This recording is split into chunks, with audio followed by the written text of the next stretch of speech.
A small voice. From the back of the throne hall. 5 words. Can you be my dad? And the whole room, packed with generals and counselors and old men in fur collars, just stops. Nobody breathes. Nobody moves. The Alpha King lifts his head from the war table. Slow, like a man waking up from somewhere deep. His eyes find her. A pup, 6 years old. Soot in her hair. A blanket around her shoulders, 3 sizes too big. And in her 2 small hands, held out toward him like she's offering the only thing she owns, a wooden horse. Carved rough.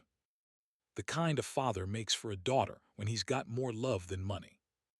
Her bare feet on the cold stone. She doesn't blink. She doesn't cry. She just waits. The counselors look at each other. Nobody knows what to do. The king of Vermithon has not smiled in 6 weeks.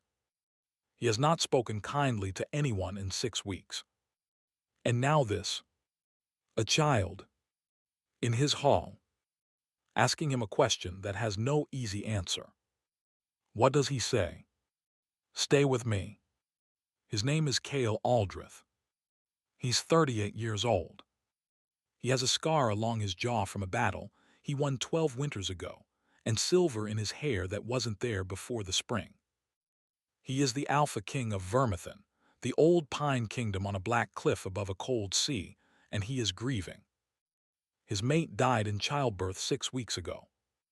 The pup did not survive either. He buried them in the same grave above the western pines, and he has not been the same man since. The kitchen women cross themselves when he walks past. Nobody says the word feral out loud, but it sits in the corners of every room. A grieving alpha is a dangerous thing. So the castle moves around him on quiet feet. The council meets without him most days. The petitions pile up on the long oak desk in his study. Unread. There is a cradle in his chambers that he has not let anyone remove. There is a small embroidered blanket folded on a chair beside it. He sits in that chair sometimes. Late at night. He does not cry where people can see him. He just sits. Now here's the thing. The man can still rule. His beta commander, a broad-shouldered wolf named Roan, brings him bread and wine in the evenings and tells him what the day held. Cale listens. Cale nods. Cale says little. Roan has been his friend since they were boys with wooden swords, and Roan is the only person in the kingdom who can sit in a room with him and not have to fill the silence. The rest of the court tiptoes. The council whispers. They want him to take another mate. They want him to declare a successor. That king is buried on the cliff. They do not understand that yet. But Cale does. Now, the pup. She arrived 3 days before the throne hall morning. A refugee caravan had come up from the eastern borderlands, fleeing some trouble. The caravan made the mistake of camping near the king's woods at dusk. Wolves came. Real wolves. Not shifted men. Hungry winter wolves. The caravan was torn apart. Roan rode out at first light with 12 men and found what was left. Bodies. Broken wagons. Spilled flour going to mud in the rain. And one child. Sitting under a wagon. Wrapped in a blanket. Not crying. Holding a wooden horse. He brought her back to the castle because he did not know what else to do. He set her in the kitchen with a bowl of broth. The kitchen cats came and sat at the little one's feet. She ate 3 spoonfuls and stopped. She did not say her name. Roan went to Cale's study that night and told him about the girl. Cale did not look up from the fire. The council, when they heard, wanted her sent east to the Orphan hall in the border town, where unclaimed pups went and were raised to be servants or soldiers. Cale had said nothing about it yet. He had not given the order. He had not refused it. He had simply not decided. That was the state of the kingdom on the morning she walked into his hall. Believe me, there was nothing in the air that said today was a day for anything. It was a council morning. Maps on the long table. A border dispute with the Western Reeves. Some grain question. Cale was bent over a map of the southern roads, half listening, half somewhere else. Roan stood behind his shoulder. 8 counselors around the table. 2 guards at the door. And then the side door, the small one the servants use, eased open. And a small barefoot stepped through. The guards saw her. They did not stop her. Neither of them moved. Later, when Roan asked them why, neither could quite say. She walked. Right past the maps. Right past Roan's outstretched hand. Across the long red rug. Up the 3 low steps of the dais. Stopped in front of the table. Looked up. And asked her question. Nobody said a word. The room just went dead quiet. You could hear the candles. The counselors froze with their mouths half open. One of them, old Lord Varon, who had served 3 kings, actually dropped his quill. It rolled off the table and made a small wooden noise on the floor that sounded enormous. Cale did not move at first. His hand stayed on the map. His eyes were on the little girl. Her hair was still streaked with soot. Her cheeks were thin. The blanket had slipped off one shoulder. She was very small. And she was holding out the wooden horse. Not to be given to him exactly. Just shown. The way you show someone the most important thing in your world. Roan started to step forward. To take her gently. Cale lifted one hand without looking at him. Just one finger raised. Roan stopped. The counselors began to speak then. All at once. This was improper. This was outrageous. Lord Varon cleared his throat and started to say something about decorum, about the orphan hall.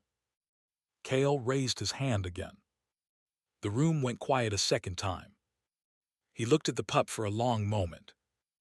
And then, and this is the part the kingdom would tell and retell for the rest of their lives, the Alpha King of Vermithon rose from his chair. He walked around the war table. He came down the 3 low steps of the dais. He stopped in front of her. And he knelt. He knelt. The Alpha King knelt. His knee touched the stone. His head came down to be almost level with hers. The counselors made a sound, a kind of collective breath, like the wind being knocked out of a row of men. Lord Varon went pale. Roan put one hand on the back of a chair to steady himself. Cale did not see any of it. He saw only her. He reached out slowly, the way you would reach for a bird that might fly. He did not take the horse. He just touched it. One finger on the carved mane. The little girl watched him do it. She did not flinch. He spoke. His voice was rougher than he had used in weeks, like something hauled up from a well. He said, "Forever, little one," that was all. 2 words. He did not say yes. He did not say I will. He said forever. And the way he said it, quiet, slow, like he was making a vow on a battlefield, was something everyone in that hall would remember for the rest of their days. The pup did not smile. She did not cry. She just stood there looking at him. And then, very carefully, she set the wooden horse down on the stone between them. Like a deposit. Like a sign. Like saying, "This is mine, and now I'm giving it to you so you can't take it back." Cale picked it up. He held it in his big scarred hand. He nodded once. Then he stood slowly, the joints in his knees making a soft sound. He turned to the council.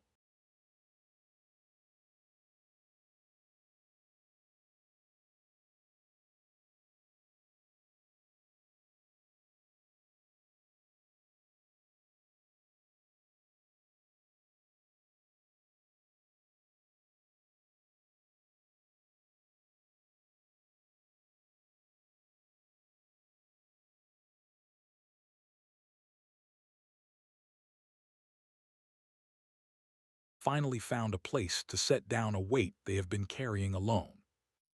Her head went on his shoulder. Her bare feet hung.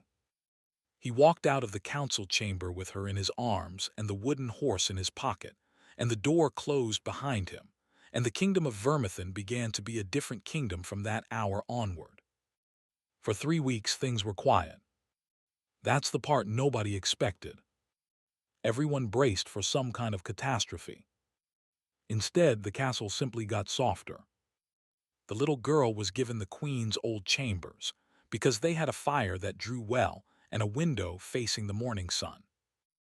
The wardrobe women altered 3 small dresses for her in 2 days. The kitchen made bread shaped like a star. Her name was Leora. They learned this slowly. The cook asked her one morning, gentle, while pouring her milk. The pup said it in a small voice, Leora, and went back to her bread.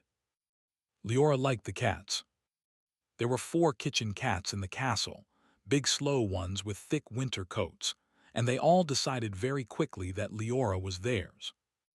She would sit on a low stool by the kitchen fire with 2 of them on her lap and 1 across her feet, and the cook would talk to her about nothing in particular, and Leora would nod sometimes and not nod other times, and that was a conversation.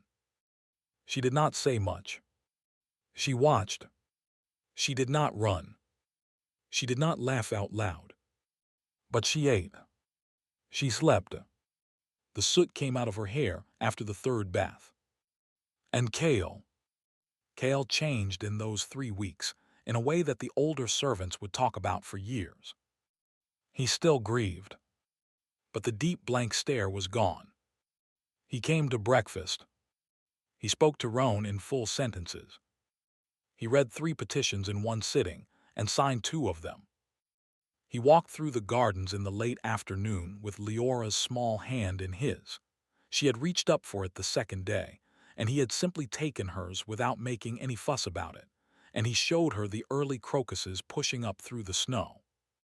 He did not talk much on those walks. Neither did she. But he would point things out. A bird. A track in the mud. The court watched all of this and made up its mind. He will adopt her. The talk in the corridors was quiet but unanimous. He will make her his ward, then his heir. Spring is coming. The Alpha King is going to be all right. Lord Varon himself came to Kale's study one evening and admitted, in his old dry way, that the pup seemed to be doing the king some good. Kale did not answer. He just poured the old man a cup of wine and let him sit by the fire. Roan, in private, told Kale it was the best thing he had seen happen in this castle in 15 years. Kale said nothing, but he smiled. A small smile. The first one. Roan saw it and turned his face to the fire so he would not show that his eyes had gone wet. That was the false calm. The kitchen learned what bread Leora liked. The grooms put a small saddle on a fat old pony, just in case. Plans were being made. Quietly. Hopefully. Then the envoy arrived from the east. Now here's the thing. No one expected him. He came on a gray horse, a single rider in a black cloak, with a sealed letter and a face that did not promise good news. He had ridden hard for 4 days from the eastern borderlands. He was admitted to Kale's study at sundown. Roan stood by the door. Kale broke the seal. He read. He read it again. His face did not change, but Roan, who had known him since boyhood, saw the muscle in his jaw go tight. The envoy spoke. Carefully. Respectfully.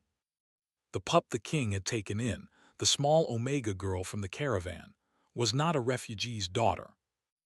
Or rather, not only that. Her father had indeed been on that caravan.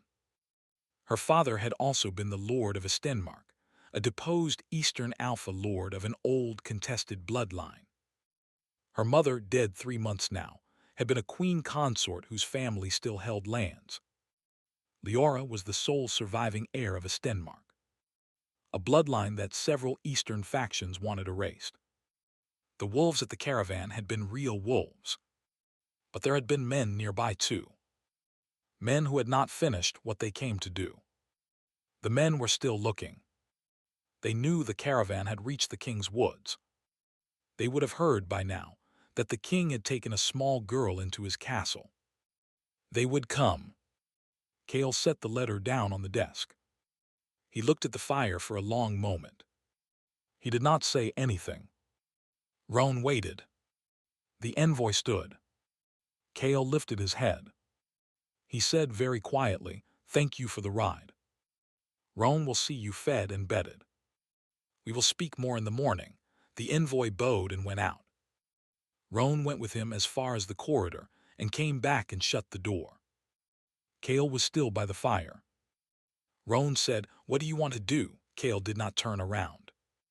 He said, "She stays." Roan said, "Kale." Kale said, "She stays."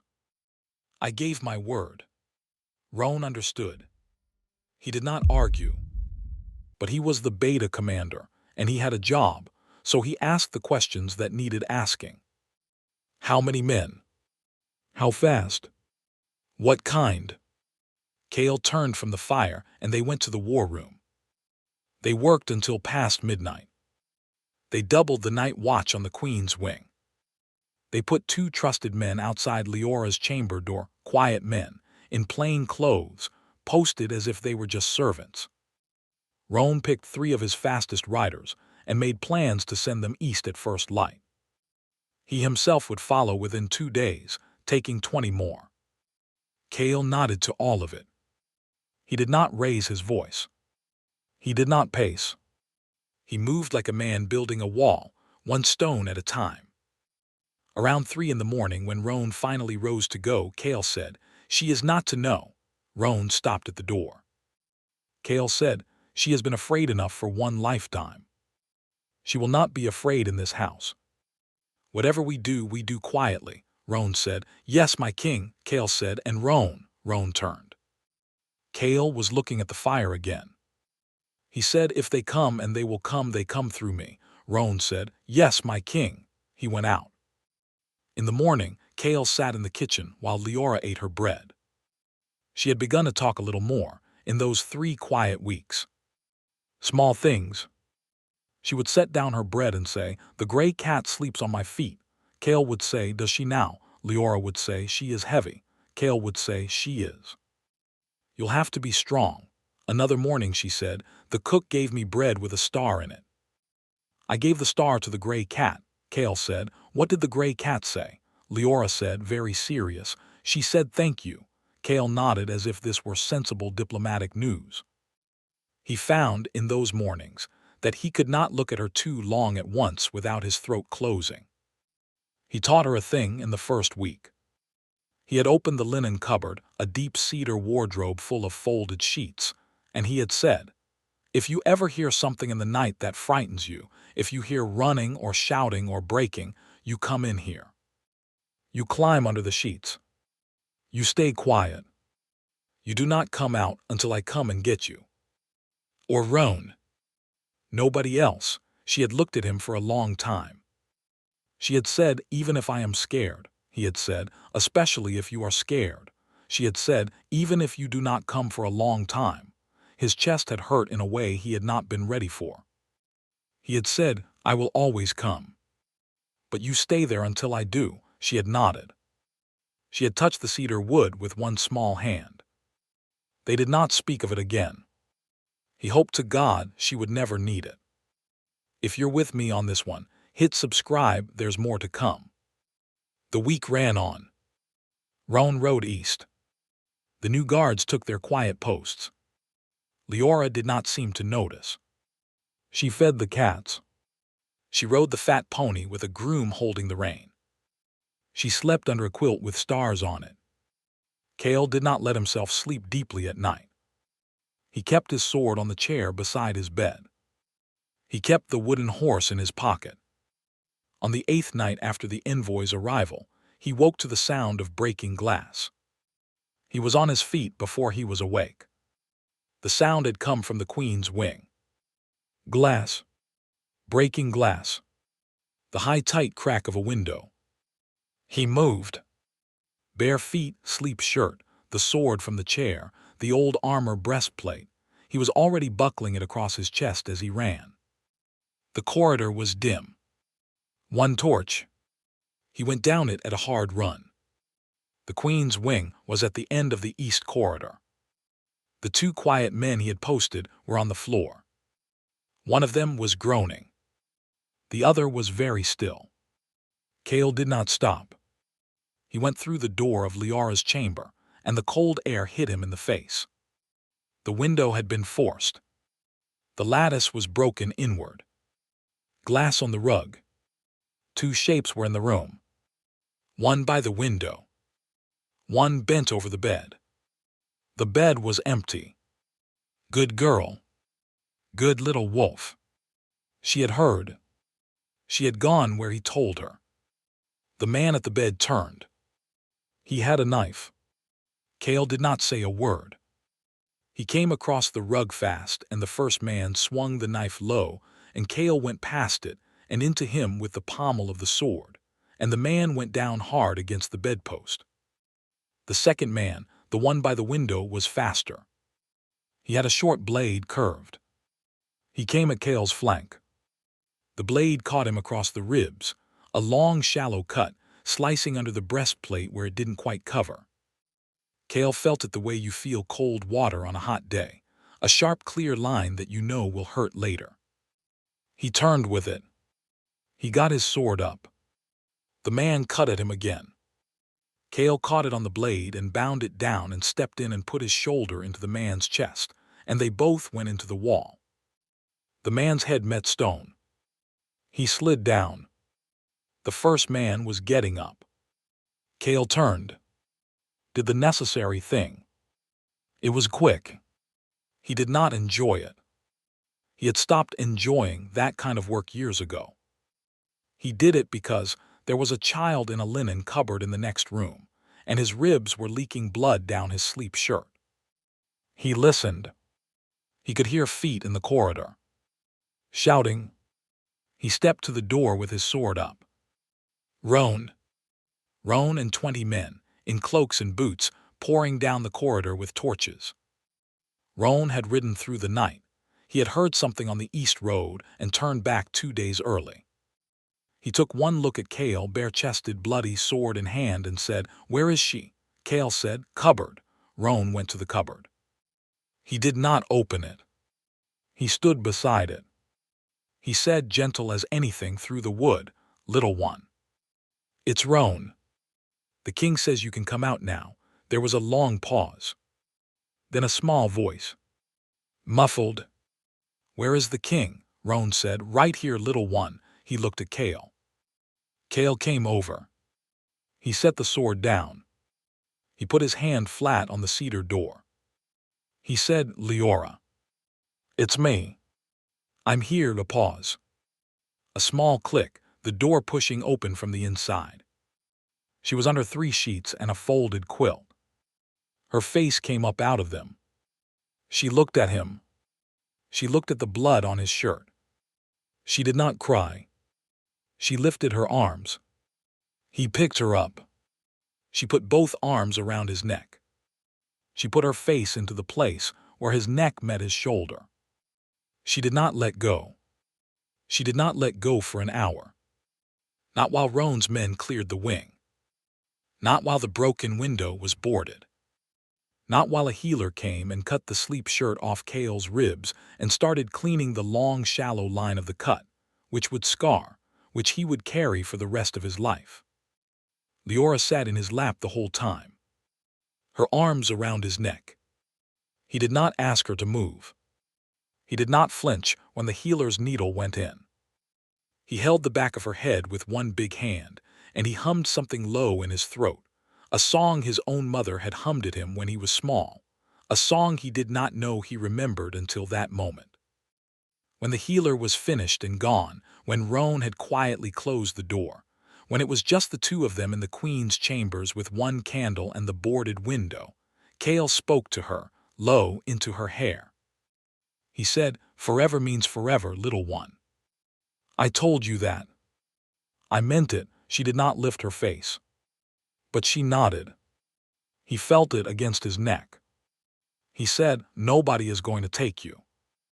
"Not ever," she nodded again. He held her tighter.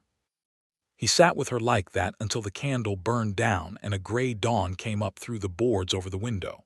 And only then, when she had finally fallen asleep against his shoulder, did he allow himself to feel the pain in his ribs and the long, slow grief of a man who had nearly lost the second thing in his life that he could not bear to lose. The East was dealt with. That is the short way to say it. The long way takes months. Roan went out twice more with men. There were 2 more skirmishes on the eastern road, neither at the castle. A faction of 3 lords was identified and broken, 1 by force, 2 by the kind of diplomacy that involves a long table, a careful letter, and a sealed door.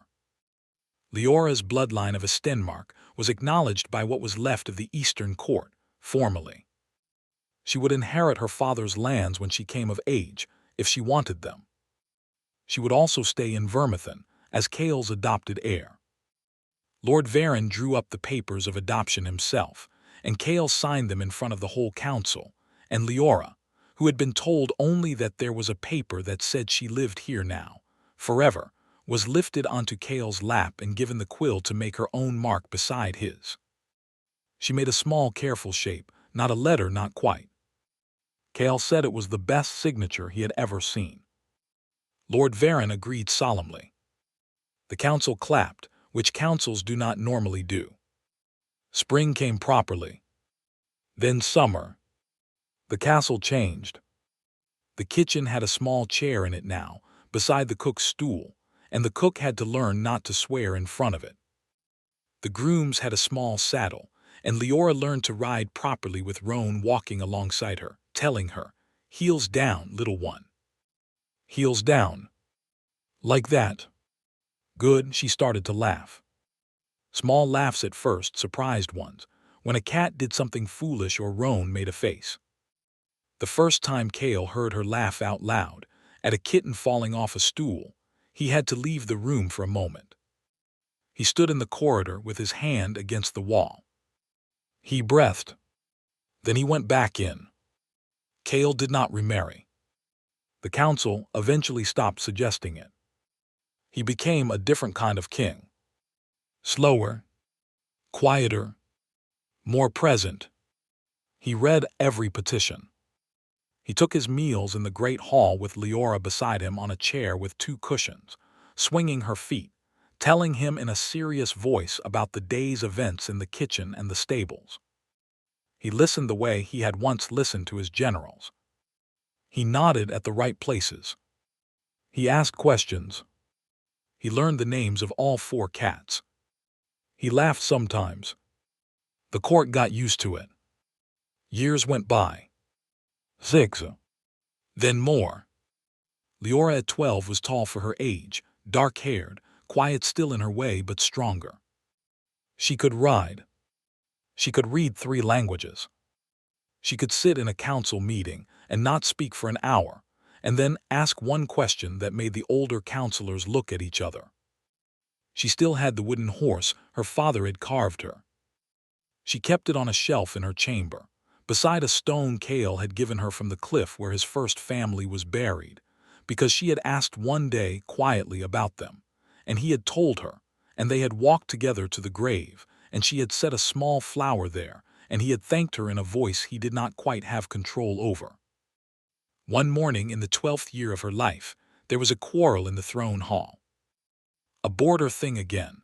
There was always a border thing, and 2 of the younger lords were raising their voices at the long table, and Cale was rubbing his eyes, tired the way old kings get tired even when they are not yet truly old. The side door opened. The small one the servants use. A girl walked in. Tall now. Not bare feet anymore, leather boots, a green dress, hair in a long dark braid down her back. She walked past the maps. She walked past Roan, who was older and grayer and standing in the same place by the same chair. She climbed the 3 low steps of the dais. The counselors had stopped shouting. They had remembered all at once A morning a long time ago. Leora stopped in front of her father. She held something out to him in her two hands. It was a flower, a small white one from the south garden with a bit of green stem. She did not say anything.